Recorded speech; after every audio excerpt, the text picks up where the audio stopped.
Boa noite, bom dia, boa tarde. Não sei que hora vocês vão assistir esse vídeo, por isso que eu estou dando os 3 horários do dia, certo? Hoje nós vamos estudar os números irracionais, tá certo? Dando continuidade ao nosso assunto do livro didático e que a gente já vem trabalhando com a questão de números. Trabalhamos inicialmente com os números inteiros, depois passamos para trabalhar com os números racionais, que são aqueles fracionários e aqueles decimais. Passamos para os números reais, que são todos os números inteiros, decimais, fracionários, certo? E agora vamos trabalhar os números irracionais, que é mais um dos conjuntos numéricos que a matemática tem, tá bom? Então vamos dar continuidade à nossa aula de livro didático. Números racionais, o que são? O que é que nós compreendemos do que são números irracionais? Bom, primeiramente, para que a gente tenha uma compreensão mais exata do que vem a ser um número irracional, a gente tem que saber que os números irracionais, eles são aqueles que não podem ser representados por fração. Se chegar a alguma questão, o número fracionário tal, ele é um número irracional? Pode responder que não é um número irracional, porque ele está representado por fração, certo? Então não é um número irracional. Os números racionais, ele vai ser sempre um número infinito e não periódico. Ou seja, não é uma dízima periódica, e sim uma dízima geométrica. Por que é que ela é uma dízima geométrica? Porque ela é infinita e ela não tem períodos numéricos se repetindo.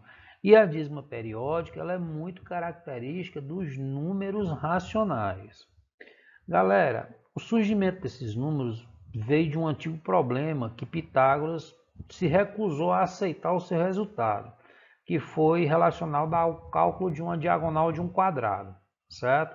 E esse quadrado, ele media uma unidade, ou seja, cada lado desse quadrado media 1.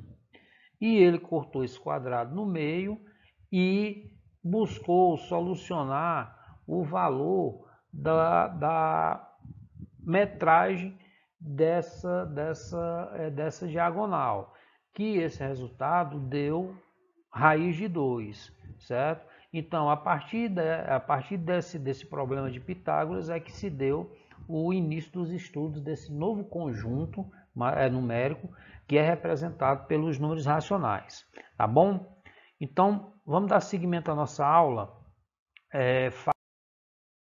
sobre o que é uma dízima periódica para que vocês possam relembrar. Então, o que é uma dízima periódica? Dízima periódica é aquela que é formada por períodos. Ela pode ser finita ou infinita. Ou seja, quando a gente pega um número fracionário ou uma fração e dividimos o seu numerador pelo denominador, nós vamos encontrar um resultado. Se esse resultado que ele vai vir pode vir na forma decimal e depois da vírgula vier representado por períodos, ou seja, números que se repetem regularmente, significa que ele é uma dízima periódica, certo? Mas e vai ser um número racional exatamente porque ele veio em forma de fração e pode ser transformado em fração. É característico dos números racionais, ou seja, são aqueles que podem ser transformados em frações e vice-versa. Vamos ver um exemplo aqui. A fração 5 sobre 9. A gente sabe que fração é uma divisão, certo? Então, se nós dividirmos 5 por 9, nós vamos encontrar o número decimal 0,555 reticências aí. Essas reticências a gente sabe que significa que esse número é infinito e que esse 5 vai se repetir indefinidamente. Então veja só, as chaves aí do primeiro 5 até o terceiro 5, ele está mostrando um período. Por quê? São números que se repetem em uma sequência igual, certo? Ele pode vir dessa forma, como pode vir em outra forma. Vários números se repetindo e quando ele termina o último número, começa novamente a sequência, tá certo? Isso aí é o que é uma dízima periódica. Agora vamos ver o problema que Pitágoras quis solucionar. Aí, ó, o cálculo da diagonal de um quadrado que deu origem aos números irracionais. A gente tem um quadrado, certo? Onde nesse quadrado todos os lados medem 1. Todos os lados medem uma unidade, certo? E Pitágoras, ele cortou esse quadrado ao meio através de ligando as duas pontas opostas, formando uma diagonal. E essa diagonal a gente pode ver que ele formou dois triângulos retângulos.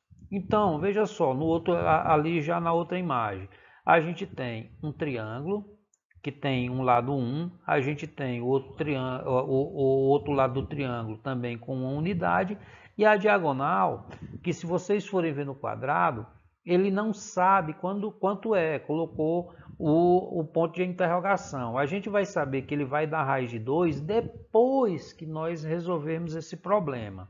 Então veja só como a gente encontra o valor da diagonal do quadrado representada pelo sinal de interrogação. A gente vai utilizar o que Pitágoras chamou de famoso teorema de Pitágoras, tá certo? O seu famoso teorema de Pitágoras, que isso a gente vai aprender mais na frente como é que se trabalha com esse teorema de Pitágoras.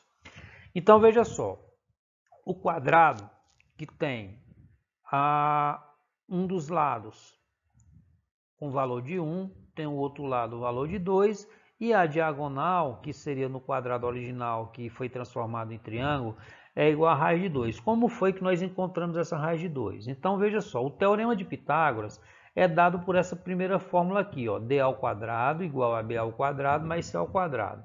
D ao quadrado representa essa raiz de 2, que era a diagonal que a gente estava lá no slide anterior, que tinha o sinalzinho de interrogação. Então, vamos fazer a substituição. O d ao quadrado, a gente não sabe quem é. Temos o a, ou b ao quadrado vai ser 1 ao quadrado, o c ao quadrado vai ser 1 ao quadrado. Então, d ao quadrado, a gente vai encontrar 1 ao quadrado, 1, mais 1 ao quadrado, 1. Então, d ao quadrado é igual a 1 mais 1. d ao quadrado, 1 mais 1 é igual a quanto? 2. Então, a gente vai passar esse expoente 2 para o outro lado com a operação inversa da potenciação e nós vamos encontrar raiz quadrada de 2, certo? Então, a diagonal do quadrado lá, que transformou-se em triângulo, é igual a raiz quadrada de 2. E essa raiz quadrada de 2, na época, Pitágoras não sabia como resolver, como encontrar o valor dessa raiz quadrada. E a partir daí é que surgiu esse conjunto dos números irracionais. Então veja só, hoje em dia é muito fácil a gente encontrar o valor da raiz quadrada de 2, que a gente sabe que é um número irracional. Certo? Só que naquela época, na época de Pitágoras, não tinha calculadora. Basta a gente pegar a calculadora e tirar a raiz, extrair a raiz quadrada de 2, que a gente vai encontrar o seu valor. Então, como disse, naquela época ele não sabia como calcular, não existia essa facilidade, certo?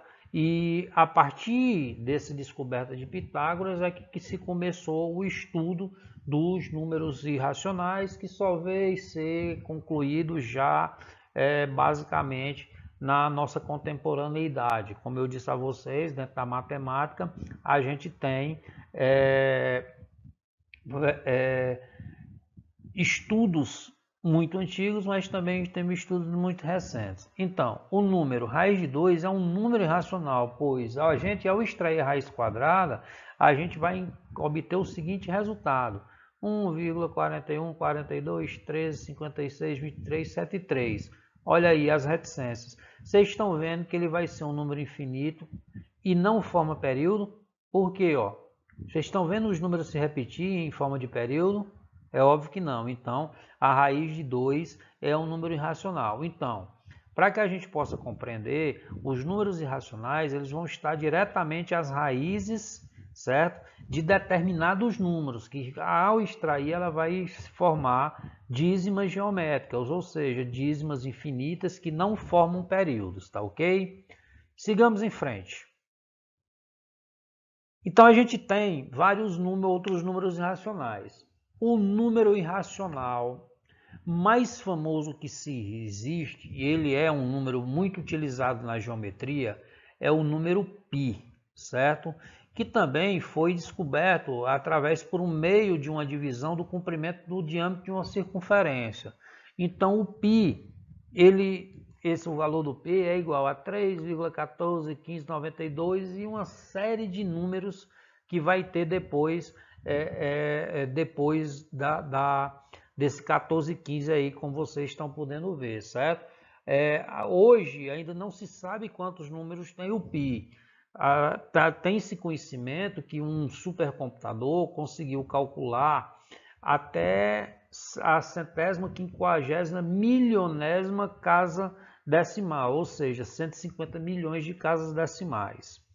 Um outro número que também é muito famoso é o chamado número de ouro, chamado também de número da divina proporção. Ele também é considerado um número racional. E o número ouro, não sei se vocês se lembram daquele problema dos coelhos que nós fizemos em sala de aula, ele surge da sequência de Fibonacci, certo? Então, aquela sequenciazinha, 1, 2, 3, 5, 8 e por aí por diante. Então, para que a gente possa só rememorar, só relembrar a sequência de Fibonacci, nós temos que a sequência de Fibonacci ela é construída somando o termo atual com o termo anterior para descobrir o próximo número. Olha aí, ó. 1, 1 mais 1, 2, 2, 2 mais 1, 3, ou seja, o número 2 com o número 1 que é o anterior. Então, olha só, deu 3. 3 com o número 2 que é o anterior. 5. 5 com o 3, somado com 3, que vai dar 8. E assim por diante, certo? Então, a gente vai descobrir essa sequência de Fibonacci assim. E por que a sequência de Fibonacci ela é considerado um número também racional? E a partir da sequência Fibonacci, a gente encontra um número ouro que é chamada de divina proporção, ou seja, ele é praticamente o meio. Vamos compreender isso. Calculando o valor aproximado do número de ouro. Então veja só, a gente vai dividir a sequência de Fibonacci, o número anterior com o número posterior. Então veja só, 1 dividido por 1, 1. 2 dividido por 1, 2. 3 dividido por 2, 1,5. 5 dividido por 3, 1,6666. Olha só.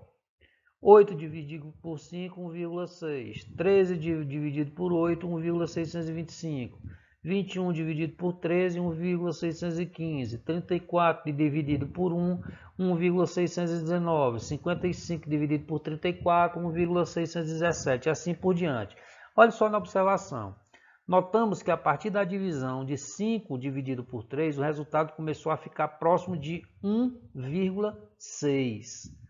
O número de ouro está presente nas artes, música e nas obras arquitetônicas gregas, certo? Isso aí é uma outra história que vocês vão aprender posteriormente. Então, notem aí que a partir de 5 dividido por 3, todas as divisões posteriores vai dar sempre 1,6, certo? Junto com seus decimais. Então é por isso que é chamado número de ouro, que é o valor aproximado do número de ouro, ou seja, divina proporção, porque sempre vai partir de 1,6, tá bom? Mas isso aqui é só para que vocês tenham conhecimento do que é o número de ouro. A gente não vai cobrar, vocês só vão ser cobrados isso posteriormente, lá no ensino médio, olhe lá. Agora vamos compreender melhor a aula de hoje. Os números racionais, eles podem vir representados em forma de números decimais infinitos e não periódicos. Aí a redação ficou errada, mas é não periódico, ou seja, aqueles que não possuem períodos. Eles vão vir na forma de raiz. Quando é extraída a raiz, o seu resultado será sempre um número decimal infinito e não periódico. Vamos dar um exemplo. Raiz de 3, olha só a raiz de 3, o resultado da raiz de 3 aí. Vocês estão vendo que lá no final tem reticência, significa que ela é infinito. Vocês estão vendo que ele não repete período depois da vírgula, certo? Então, a raiz de 3 é um número irracional. E como é que a gente vai saber que é um número irracional? Quando a gente faz a extração da raiz quadrada, tá certo? Então, espero que vocês tenham compreendido isso. Deixando aqui, né, uma atividade, certo? Que vocês vão copiar e responder no caderno, certo? Vão copiar todas as questões e vão responder. As questões, elas são de assinalar algumas, só que para cada questão de assinalar tem uma justificativa a partir da segunda questão. Então veja só, na primeira questão, assinale a alternativa onde aparece um número irracional. Beleza. Você vai assinalar uma dessas alternativas, ver qual é o número irracional. E na segunda questão você vai dizer por que é que você assinalou aquele número na primeira questão, certo? Você vai responder por que é que você assinalou, vai conceituar. Mesma coisa, na terceira, você vai ter que, na quarta questão, você vai ter que conceituar por que é que você assinalou aquilo ali na terceira questão. Mesma coisa na sexta questão, quando você assinalar o da quinta, você vai dizer por que assinalou aquele número na quinta questão, tá ok? Então, ficamos por aqui nessa aula de hoje e no decorrer da semana a gente vai ter outras aulas do nosso conteúdo e eu vou passar algumas atividades do livro didático que vocês vão ter que copiar no caderno, responder com os cálculos e mandar através de foto ou de PDF para aquele e-mail que eu passei para vocês lá no grupo da sala, ok? Grande abraço e até a próxima aula.